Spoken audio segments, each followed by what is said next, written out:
Hey, what's up, everyone? This is Jaren here with Big Dreams. So glad you can join my channel once again. I wanted to share some knowledge with you, particularly about the Delist, self-similar, and just kind of a lot of what I was talking about when I was in Hawaii to maintain sales and keep your store afloat. You really don't like the Delist, self-similar option. I think it's kind of a vanity option. And so I really don't use that as part of my practice. Wouldn't recommend it, but I guess in the past I thought it was good just for activity's sake. If you weren't going to be able to do anything, at the very least, get rid of or end an item, sell similar off of it. Try to fool the Cassini algorithm. I don't know if that really works, just because I feel like eBay is measuring your growth. So you may have 200 items in store. Well, that next day they may want to see 200 or 210, or 215, versus whenever you just delist it, like your store isn't really growing. And I almost see it almost like sugar. Like it doesn't really add any value to you. It may look good, may taste good, but it just doesn't add any value to you. So, one of the mistakes I've made when I went on that trip was that I didn't have a draft bank, right? So I wasn't listing on a daily basis, no new listings coming out.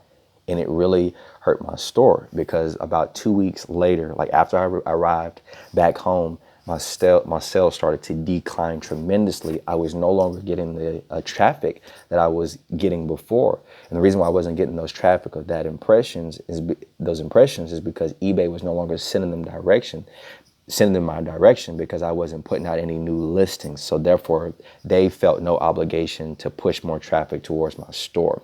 We're partners with eBay. Okay, so as we list more items that are in demand, their responsibility is to funnel more traffic to us so that sales can be made, so that the platform can continue to progress. But if you're not holding up your end of the deal, then eBay sees that as an opportunity to give your traffic or impressions to someone else. And so I've been religiously listing 20 items a day and been very, very consistent. And I would say probably over the course of a month, my sales have just climbed up and even beyond where they were before I went to Hawaii. Like I'm hitting new PRs, personal records, and it all points to a level of consistency. So that is the name of the game. You have to be consistent. So my traffic has gone up, my sales conversions have gone up, my sales have gone up. Everything has increased because I've been consistent. So here I am now. I'm out of town. I'm in the Dallas area, and I did things a little bit different this time. So I have a draft bank set up ready for me to list out every single day that I am here. I've got about like 60 items waiting. There will not be a day where I will miss out on listing.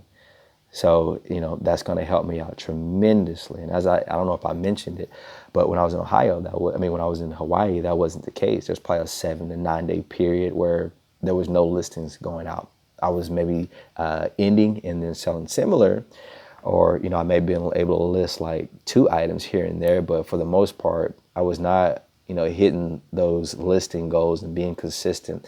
So that's just a bit of knowledge that you want to hold on to, because it's going to help you be consistent. You'll have consistent sales just all the time. I mean, my sales have just basically blown through the roof just as I've been implementing this. So guys, I hope this has been helpful. If you have any questions, just leave them in the comments section below, and I can't wait to connect with you again. Have a good one, guys.